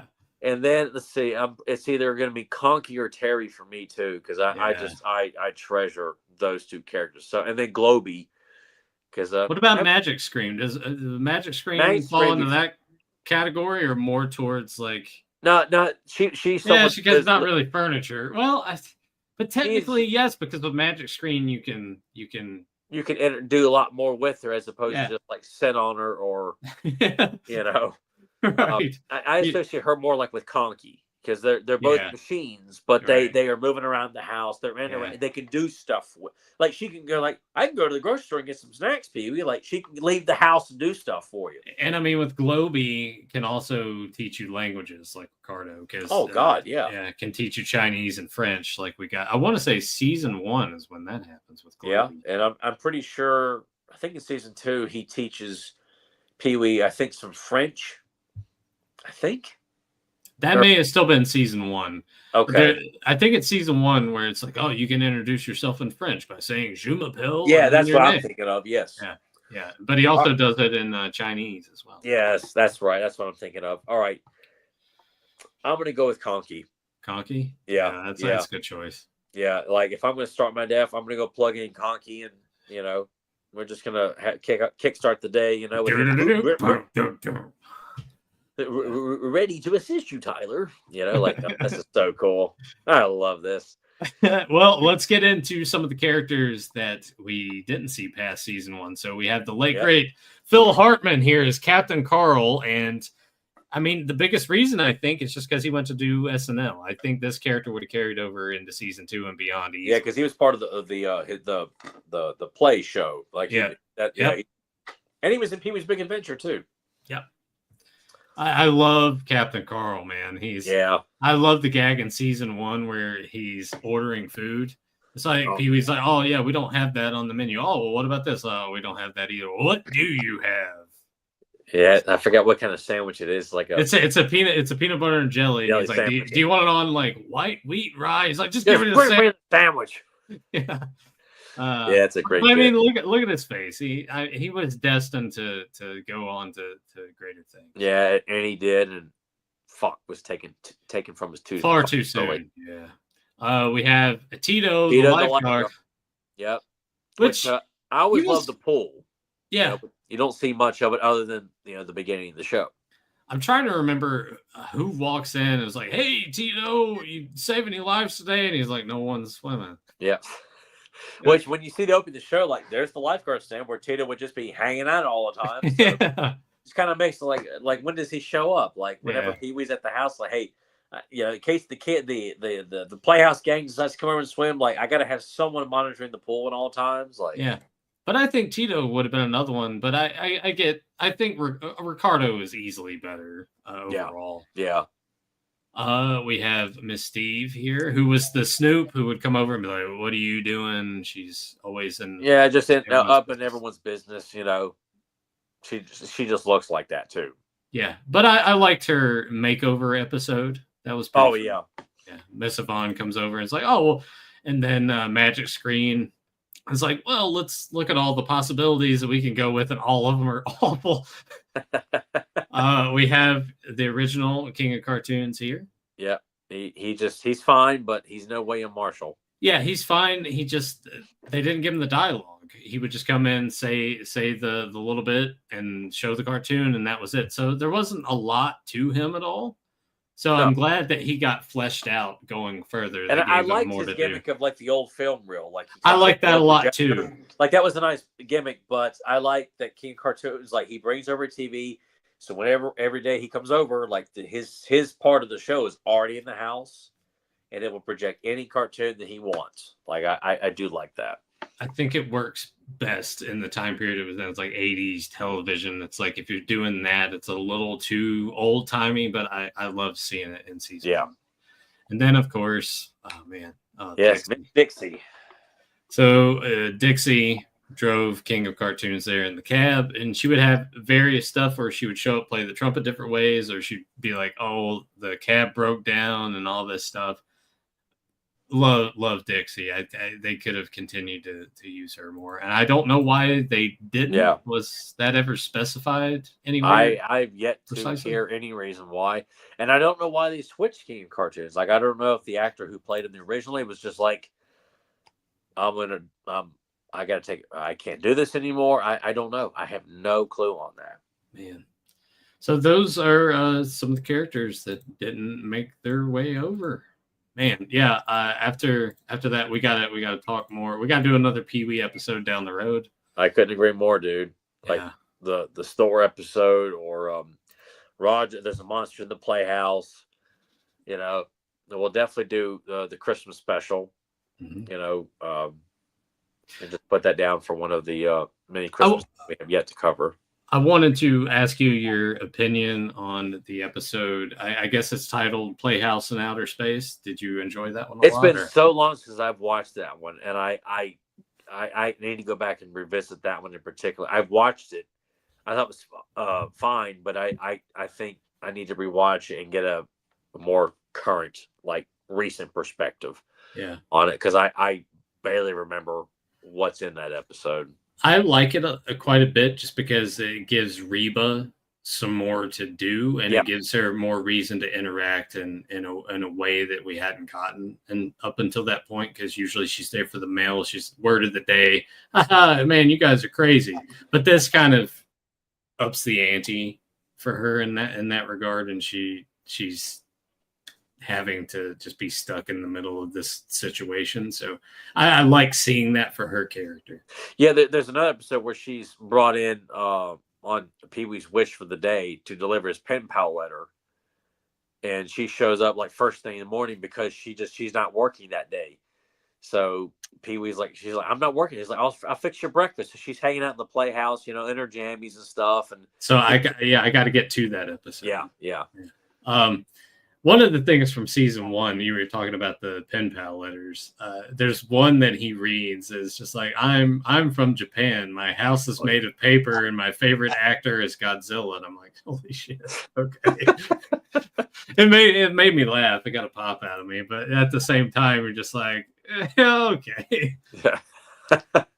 Well, I know. I just got a feeling that, because I think there's a Godzilla toy somewhere in the Playhouse. There is. Yeah. There is. And then I know in Pee-wee's Big Adventure, you have like the running on the Godzilla movie being filmed. And I think there's a Godzilla in his house too in Pee-wee's Big Adventure, if I remember correctly. So I kind of feel like Paul Reubens has an affinity for the Godzilla character. So how could you not? How could you not? Anyway, I feel like and if it wasn't evident enough, like the Harryhausen influence too. Oh God, yeah. So. Yeah. I love that they incorporate so much of that into every episode. Yeah, at least with the refrigerator, if nothing else. Yeah. And then like when Terry's like gonna fly out of the house, like it's a stop motion Yeah. and And special effect. and the transition between that too, when he would fly into the house and like land somewhere, and some of the the wide shots of that looked really good too. Oh yeah. Yeah. Really well done. And I mean, even the green screen stuff that they would do when they would go inside a magic screen and connect the I love dots and that. Those everything. are always fun. One of my favorite ones that's always stuck in me is when Cowboy Curtis and Pee Wee they get a little railroad cart. Yep, and they go in the train tunnel and the train. Yeah. And then Reba goes in, does the exact same, or she walks through there and runs it. I just thought that was always a fun one. I thought. Yeah, so many good little gags. Did you recognize Goldberg in the? Yeah. Yeah. Did you notice that the little redheaded girl's Natasha Lyonne? No. Yeah.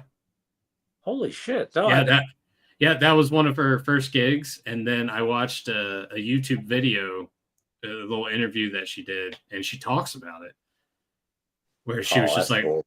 Paul Rubens was so nice, and that's all you had ever heard in like the interviews from everybody and the documentaries on the discs and everything.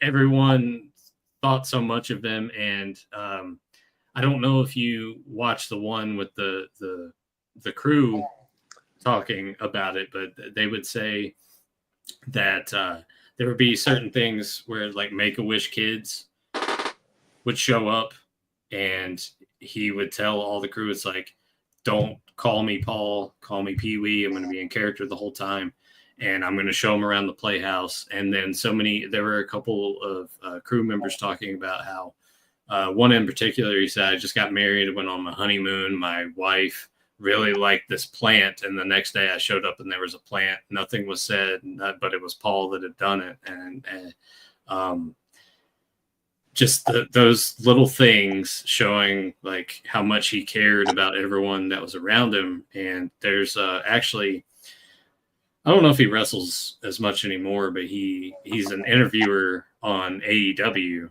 RJ City. He's close friends with Paul Rubens, and he would get a Christmas card from him every year.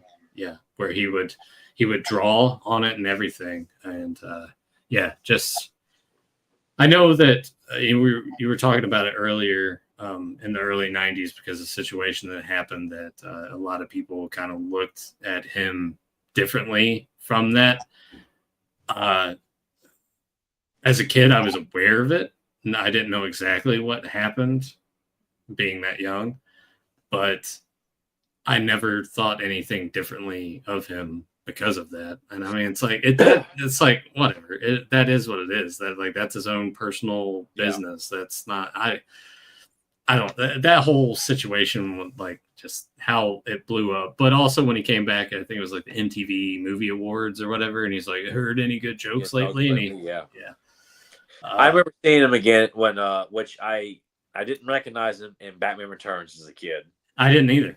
It wasn't until I saw that shitty Dunk, and he plays like the guy brought in to kind of capture Dunstan from the hotel. Yeah.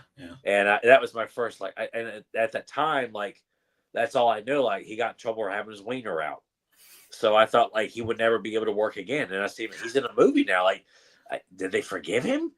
I didn't know how it worked. I didn't know that. No, they were setting up, trying to catch people at this porno theater, and he just happened to be there when it happened. And it just seemed like I remember watching the E! True Hollywood Story about that like years ago. Like, I think when I was a teenager, and it just made me mad to think like the police were just looking for people to arrest, and he just on his own private time was there doing his business, and they just decided to, hey buddy,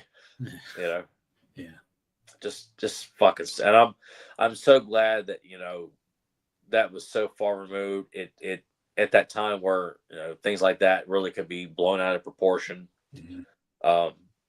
People have, I think, really have just forgotten and just like, dude, what celebrity hasn't made a mistake at some point? It doesn't take away the fact that this guy brought me so much fucking joy. What they do in their personal life has nothing to do with me, and what they do in terms of entertaining me. I mean, to a degree, I would say. I mean, look, I know people like so. What about Puffin? Well, fuck him.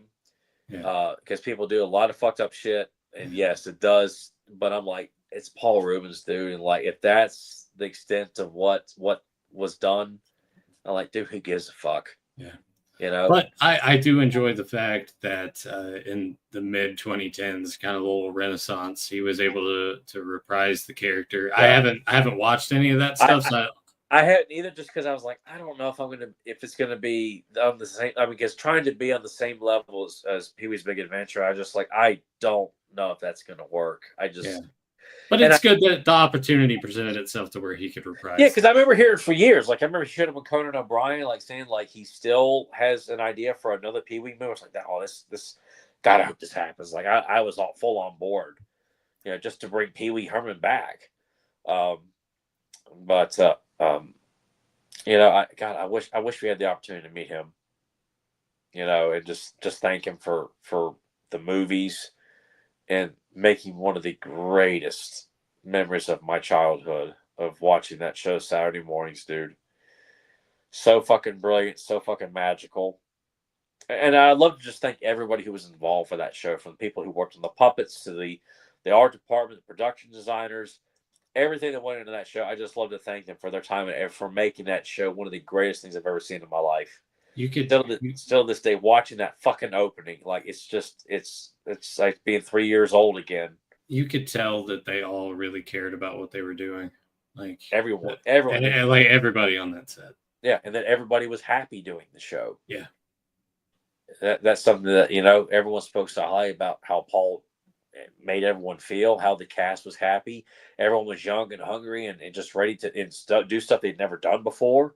Yeah, and because for a lot of them, it's some of their first dips into the business, and that if you to get started that way, to be part of one of the greatest children's television shows of all time, and as popular as it was, like how do you go to anything less than that? I know.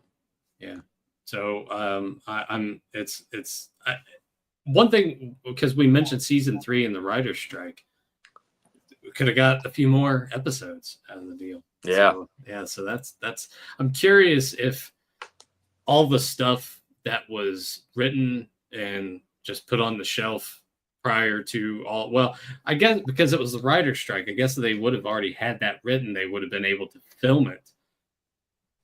But I'm kind of curious if there was just scripts that weren't used that they planned to do and never happened. So also when he's filming Big Top Pee Wee at the same time, like God, when you're filming a full movie and trying to do the show, and God knows what else too, like that's got to be super taxing, trying to pull that off and do the Christmas special.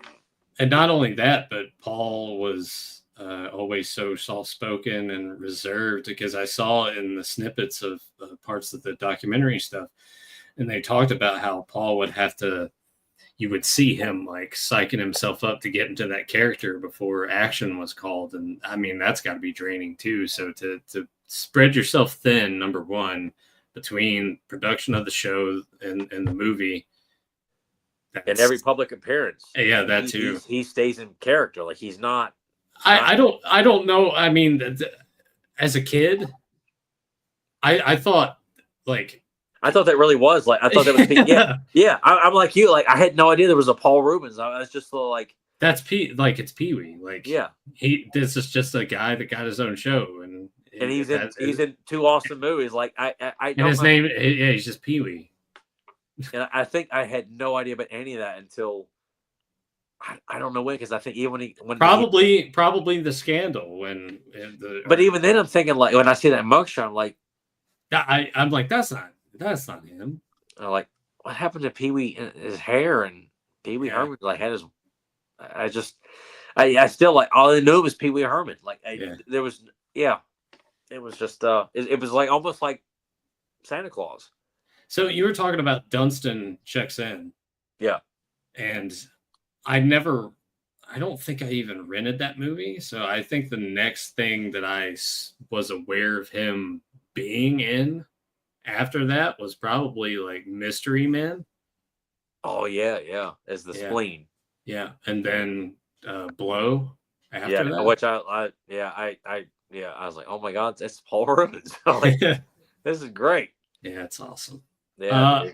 Well, I mean, any more final thoughts on Pee Wee's Playhouse before we wrap it up? I mean, I kind of look at this as like obviously a to be continued. We're gonna watch other episodes of the show together on here. Yeah, without a doubt. We may not have many more Pee Wee centric. Not to say we couldn't get out to the big long discussion about Pee Wee, but I feel like the purpose of this was to really showcase why we love this show all these years later, what it meant to us as kids, and just celebrating an episode. Like, we need to make this like along with various cartoons and much like Spinner Act too. Like, just all right, we it's been about a month or two since we even talked to people. Let's do another Pee Wee episode and just pick a random one and discuss and have fun with it and talk about other random stuff that's going on and other fun stuff that me and Nathan like to talk about. Well, I guess too. Well, any more final thoughts? I hope people who watch this with this, it inspires you to want to go eBaying for go buy the action figure line. Or looking for go watch the movies, or what, buy the set on Blu-ray. If you don't want to buy the Blu-ray, get the DVD set, or just even buy a VHS collection. They released some nice VHS collections from back. Yeah, the exterior box art that encases those tapes is very awesome. Very cool. When you display the tapes themselves, I was looking at that too. Don't you worry. But that's one of those things I just hope, because it's those people who've done stuff on YouTube. I'm like, oh, that was great. It does inspire me to go want to watch this, and I just hope that we do that. But if nothing else, I just hope you had a good time. Maybe reliving your own memories as we talked about Pee Wee, and hopefully it meant to you as much as it did to us. Yeah, and it's free on YouTube to watch, or you can go watch on Tubi. I think Prime Video, it's probably free. There's a couple other places. I think it's at Peacock. It had it too, I think. Yeah, Peacock also has it. I think like Plex, whatever the hell that is, has it for free. So there's plenty of options if you want to go and check out the entire series. But I think I don't want to leave this out, and this is something we were going to talk about. Oh yeah. Unfortunately, a couple days ago we lost Gene Hackman, and not too long ago we did a discussion on The Quick and the Dead. And I think, he's had so many great roles, but I think that one is near the top for sure. Oh, for me, yeah, but without a doubt.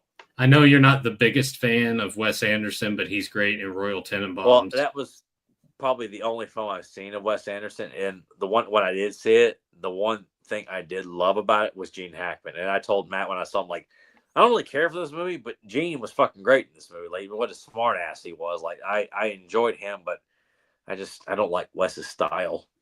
Yeah, it's an acquired taste. I think it's like a little too overly quirky and pretentious, but but obviously people like his stuff. But Gene was very good in that. He really was. Yeah, and as of this recording of us doing this show, the circumstances behind that are still very muddled and weird. So we don't know what will come out after we're done doing this show. And we won't really make mention of it here. But with his age, he lived a great long life. He had an awesome career. And he was retired. Like, he was living his own life. Doing his own. He's been doing his own thing he's been out of the business for quite some time now. Yeah. Which I commend the hell out of him for that. And he's an actor I thought about because of at his age. I'm just thinking, like, you know what? I don't think about every actor's like I think about it with Arnold Stallone, but Gene in particular was one actor I just thought, one of these days we're going to lose him. Yeah. And it's just going to be like, because I know, like, man, he's up there in age, but he's still around and he's living a quiet, private life. And, and all of a sudden, like, when you text me, like, oh my God. And sorry again, I didn't let you know about Miss Yvonne passing. No, I had no. I just assumed that you would have come across it. No, nothing on my YouTube recommendations or anything like that. Nothing in Google. Like, I'll keep that in mind going forward. Tyler lives under a rock now. I have to let him know. And I couldn't be happier for it. But you and Erica both like sent me the message about Gene Hackman like almost back to back. Like it was like, oh my God. Yeah. And it didn't take long for it to start popping up like things on YouTube and stuff like that. And it put me in the mood to watch Mississippi Burning again. Man, that's a whew. Yeah, it is. And watching Gene Hackman slap you around in that movie is an enjoyable thing because Brad Dourif's in that. Yeah. So I always think, oh, there's Nathan. Every time. But he is so fucking good. Him and Willem Dafoe together in that movie. It's yeah. The stuff that movie's about has always made me uncomfortable because I fucking hate, white supremacists and racists and shit like that. I just that's even as a kid that made me very uncomfortable to see that. I hated seeing that as a kid. Not that I wasn't gonna stop watching, but it's just like I'm like, well, because it's supposed to. You're supposed to feel that way. I'm just like, man, beat the fuck out of these sons of bitches. Like I'm so glad that they, there's some great sequences where they all get their comeuppance, but still, it's a hard movie to watch at times. Yeah. But Gene gives a wonderful performance in it, dude. He really does, and we got to talk about him playing Lex Luthor too, real quick. Yeah, which I didn't appreciate. Well, I loved him in Superman 4, but I think as a kid I was just like I couldn't get past how slow the first one was, and I didn't like the second one as a kid either. But as an adult, like Gene Hackman as Lex Luthor is fucking brilliant, dude. Yeah. Just like everything he does, and Poseidon Adventure. Oh my God. Oh man, that's just like. I was mesmerized when I first saw it as a kid. Fuck. Well, Gene Hackman, rest in peace, sir. Miss Yvonne, rest in peace. I had read too that she was up until his death super close with Paul Rubens. Like she was helping taking care of him in his man last little bit too. Like they remain close friends from the Playhouse up until his passing. I love that Paul was friends with so many people and that so many people loved him, and he was such a cool guy, from Tim Burton, Lawrence Fishburne to Cassandra Peterson, Elvira, like they were close buddies too. And let's see, what was I trying to think of? John B. When he passed away, Cassandra Peterson actually had his urn. He was cremated, and she actually kept his urn for a period of time. Holy shit! Yep. And he was actually, from what I read, his urn was shaped like John B's box. Oh man, that fucking rocks, dude. That is so cool. Yeah. So I guess that's kind of the sad thing about watching the crew part of the documentary. It's like, oh well, a chunk of them are no longer with us anymore. Yeah. So, yeah. So, little lasting a little bit. Treasure the ones that you have while they're here, whether it be someone close to you or someone you idolize in the entertainment business. Yeah, any of these entertainers, enjoy them while we got them. Well, with that, Tyler, I had a blast doing this. I hope all of you at home enjoyed this as well. Since we're here on the Dump Bin channel, you're checking this out for the first time, make sure you hit that subscribe button. It'll help us out a lot. Ring the bell so you get notified when we go live. Like the video. Comment down below. Let us know your thoughts on Pee-wee's Playhouse or the films, or if your kids have watched the show in recent years, and what are their opinions now of a show that's almost 40 years old at this point. Tyler, it was a blast. And until next time, we will see you in the future to talk about the past. More amazing than the time Michael Jackson came over to your house to use the bathroom.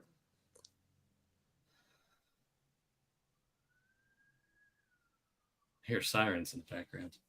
Yeah, you'd be right. I mean, I'm going to feel really dumb for doing this. You're probably hitting me with some like Pee-wee's Big Adventure kind of thing. No. I was like, nah, I'm not. I already had this quote lined up in my head earlier today. Say it again. More amazing than the time Michael Jackson came over to your house to use the bathroom. You have to give me a hint. I have no idea. Okay. I mean, there's some lines like I don't want to like make it too because like if there's some of them like there's a shit ton like if I say this and like oh yeah I know what that is like at the part of let's see Maybe. let's see Don't underestimate or overestimate how dumb I am to movie quotes sometimes. oh god see some of these that come to mind are like man this is too fucking easy.